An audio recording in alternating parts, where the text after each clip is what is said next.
الله الرحمن الرحيم الحمد لله كفى وسلام على عباده الذين اصطفى أما بعد أعوذ بالله من الشيطان الرجيم بسم الله الرحمن الرحيم للفقراء الذين أحصروا في سبيل الله لا يستطيعون ضربا في الأرض يحسبهم الجاهل أغنياء من التعفف تعرفهم بسیماہم لا يسألون الناس إلحافا۔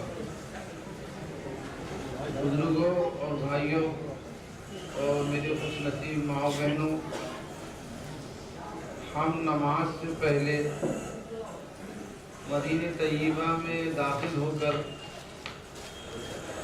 مسجد نبوی میں ہم نے حاضری دی تھی اور سرکار دو عالم حضرت محمد الرسول اللہ صلی اللہ علیہ وسلم کے روضہ اقدس پر ہدیہ سلام کس طرح پیش کیا جاتا ہے اس کا ذکر آیا تھا۔ اس کے بعد ان کے دونوں خلفائے راشدین صدیق اکبر اور فاروق اعظم رضی اللہ تعالیٰ عنہما کی خدمت میں سلام کا طریقہ پیش کیا گیا۔ ابھی آپ مسجد نبوی میں رہیں گے بہت دیر تک۔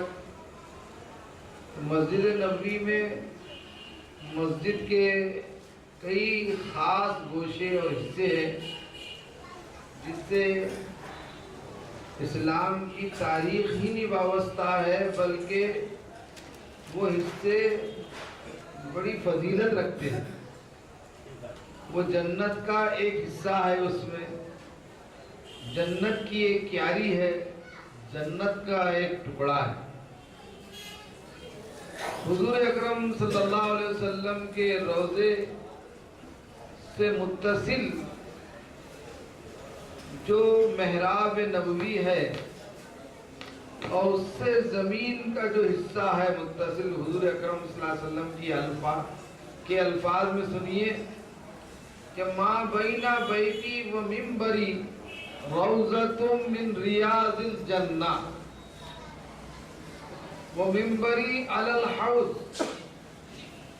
یہ تینوں چیزیں یہاں بتائی جا رہی۔ آپ نے فرمایا میرے گھر یعنی روضے کے اور منبر کے درمیان، میرے گھر اور منبر کے درمیان جو زمین کا ٹکڑا ہے وہ روضۃ من ریاض الجنہ، وہ جنت کے باغات میں سے ایک باغ ہے۔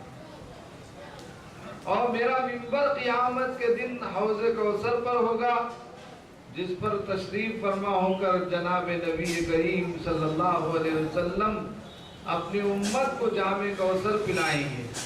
اللہ تعالی ہم سب کو آپ کے دست مبارک سے جام کوثر نصیب فرمائے۔ تو یہ جو حصہ ہے گویا اس میں جانے کے بعد آپ کہاں چلے گئے؟ جنت ہی میں چلے گئے۔ اس لیے دعا یہ کرنا چاہیے وہاں کہ اللہ تو نے دنیا ہی میں جنت میں مجھے بھجا دیا ہے، جنت کے ٹکڑے میں، جنت کے باغ میں، اور قرآن میں فرمایا جو جنت میں جائے گا ہمیشہ اس میں ہی رہے گا۔ اصحاب الجنت ہم فیہا خالدون۔ دنیا کی ہر نعمت، دنیا کا ہر باغ، دنیا کا ہر محل چھوڑنے کے لیے، لیکن جنت اور اس کی نعمتیں ہمیشہ ہمیشہ رہنے والی۔ آپ دعا کریں مولا کریم تیرے کرم سے میں یہاں پہنچ گیا، اب میرے لیے تو ہمیشہ کے لیے جنت کے فیصلے فرما دے۔ اس کی نشانی یہ ہے کہ اس میں جو ستون ہے وہ سفید ہے، اس کے نیچے جو قالین بچھا ہوا ہے اس کا قالین سفید ہے، باقی پوری مسجد نبوی کا قالین دوسرے کلر کا، دوسرے رنگ کا ہے، لیکن ریاض الجنہ جنت کی کیاری کا قالین وہ سفید ہے۔ اور یہ جو جنت کی کیاری ہے اس میں ازواج مطہرات کے سارے حجرات بھی آ گئے، گھر تھے سب حضور اکرم صلی اللہ علیہ وسلم کے ازواج مطہرات۔ اس میں ایک محراب نبوی ہے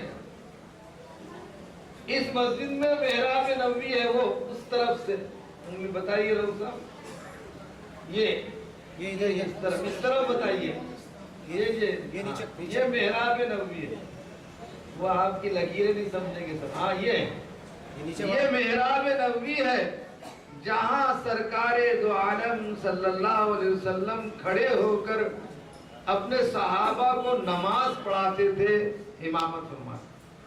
اب امام وہاں نہیں کھڑے ہوتا ہے، امام اگلی صف میں 2-3 صف سے آگے محراب عثمانی میں کھڑے ہوتا ہے اور وہاں کھڑے ہو کر نماز پڑھائی جاتی ہے۔ لیکن اگر آپ اس محراب نبوی میں کھڑے ہو کر نماز پڑھے جو ابھی بتائے گی، تو اگر آپ سجدہ کریں گے تو جہاں رسول پاک صلی اللہ علیہ وسلم کے قدم مبارک ہوتے تھے وہاں آپ کی پیشانی ٹک جائے گی۔ یہ محراب نبوی ہے، حضرت عثمان نے آگے توسیع فرمائی۔ اس محراب نبوی کے سیدھے ہاتھ پر ایک ستون جا رہا ہے، وہی اس اوپر، وہی محراب کے ستون میں ایک اوپر تک ستون چلا گیا، وہ نظر نہیں آ رہا ہے اس وقت، اور اس ستون کو استوانِ حنانہ کہتے ہیں، رونے والا ستون۔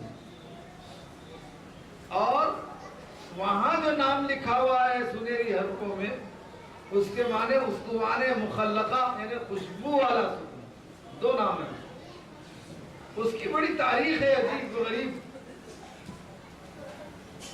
کہ بخاری شریف میں روایت ہے کہ حضور اکرم صلی اللہ علیہ وسلم نے جب مسجد نبوی تعمیر فرمائی تو منبر نہیں تھا، ایک کھجور کا تنا، ایک کھجور کا درخت، اس سے ٹیک لگا کر سوکھے تنے سے آپ خطبہ ارشاد فرمایا کرتے۔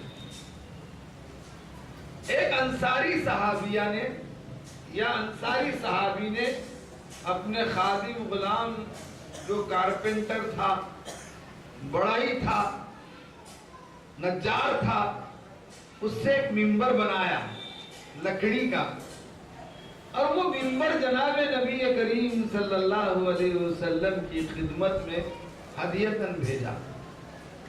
آپ صلی اللہ علیہ وسلم نے اس منبر کو پسند فرمایا اور وہ کھجور کے تنے کو وہاں سے ہٹانے کا حکم فرمایا۔ اللہ اکبر!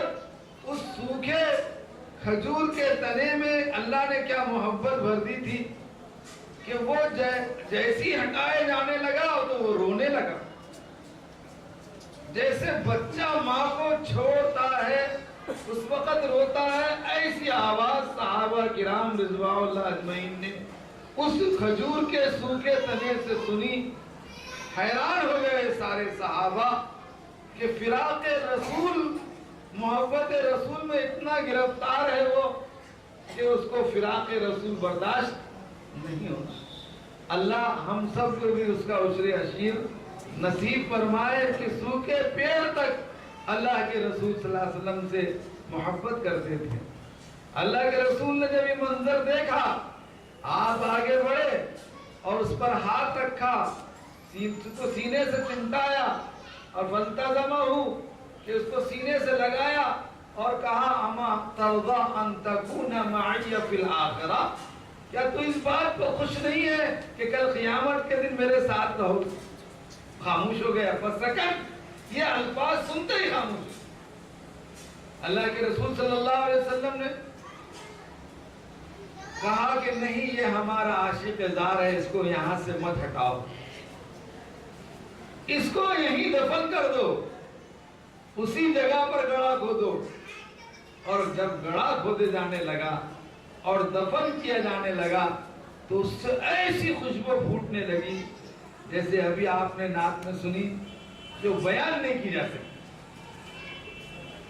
اس وجہ سے اس کا نام سنہری حروفوں سے استوانِ مخلقہ لکھا ہوا ہے، یعنی خوشبو والا ستون، اور رونے کی وجہ سے اس کا دوسرا تاریخی نام استوانِ حنانہ ہے۔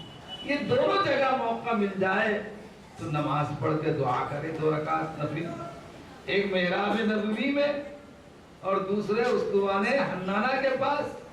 8 دن میں موقع مل ہی جاتا ہے مسلمان کو تکلیف دے کر نماز پڑھنا مناسب نہیں ہے. آسانی سے کوشش کر کے مل جائے تو بڑی بات ہے، نہیں تو کوئی حرج نہیں، کوئی گناہ نہیں. تو یہ اسطوانہ حنانہ ایسے کل 6 ستون ہیں اس ریاض الجنہ میں. دوسرا ستون ہے، اس کا نام ہے اسطوانہ عائشہ. حضرت عائشہ صدیقہ رضی اللہ تعالیٰ کے نام سے منسوب ہے. بعض نے کہا وہاں نماز پڑھنے کی اور اس ستون کی فضیلت صرف حضرت عائشہ کو معلوم تھی، اس لیے اس کو اسطوانہ عائشہ کہتے. بعض نے لکھا کہ صحابہ کرام جب حضرت عائشہ سے مسائل پوچھنے آتے تو اس ستون کے پاس بیٹھ جاتے، اس لیے اس کو اسطوانہ عائشہ کہتے. یہاں بھی 2 رکعت نماز پڑھ کے دعا کرے کہ اللہ ہم کو بھی علوم نبوت سے نواز دے، ہماری اولاد کو بھی علم سے نواز دے. اس سے 4 فٹ الگ آگے ایک اور ستون ہے، اس ستون کا نام اسطوانہ ابی لبابہ، ابو لبابہ کا ستون ہے. اور بعض روایات میں کتابوں میں اس کو اسطوانہ توبہ کہا گیا، توبہ کا ستون. اصل میں حضرت ابو لبابہ رضی اللہ تعالیٰ عنہ ایک مخلص صحابی تھے، لیکن ان سے غلطی سرزد ہوئی تھی. دونوں نے دشمنان اسلام کو اشارے سے حضور کا ایک راز بتلا دیا تھا، اس توقع پر کہ یہ اس بتلانے کے بدلے میں میرے بیوی بچے ان کے قبضے میں ہیں، ان کے ساتھ اچھا سلوک کریں گے. لیکن ان کو جیسے ہی